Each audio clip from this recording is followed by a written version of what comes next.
Mətnin tərkib hissələri ilə bağlı doğru fikri müəyyən edin. Mətnin əsas hissəsində təbiətdə heç nə əvəz olunmaz deyil başlığını vermək olar.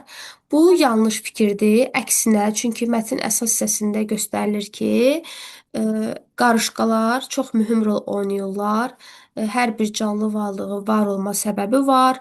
Hansı ki, burada qarışqaların da e, yaşam səbəblərini, təbiətə qatdığı dəyərləri göstərir.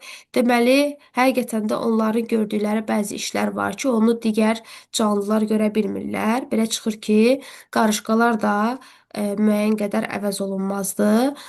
Nəticə hissədə məntiqi əlaqəni pozan cümlə işlədilmişdir. Xeyr, çünki mətnin nəticə hissəsi 7-ci abzasdır. Burada yazıb ki, onların fəaliyyəti sayəsində torpaq canlanır, bitkilər çoxalır, təbiət öz tarazlığını qoruyur. Hansı ki, biz bu fikirlərə əsas hissədə də rast gəlirik.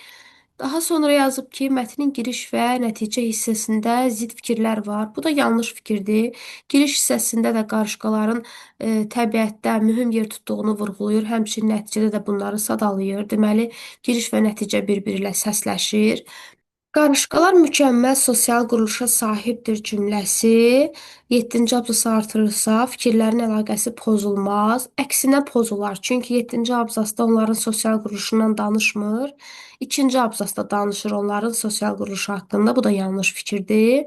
Düzgün cavabımız bu olacaq. Yazıb əsas hissədəki fikirlər əsasında qarışqaların bir-biri ilə sıx təmasda olduğu nəticəsinə gəlmək olar.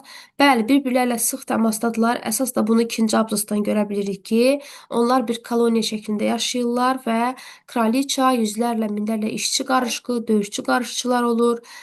Onlar arasında əmək bölgüsü var, yəni birlikdə fəaliyyət göstərirlər. Deməli, düzgün cavabımız da elə bu variant olmuş olacaq.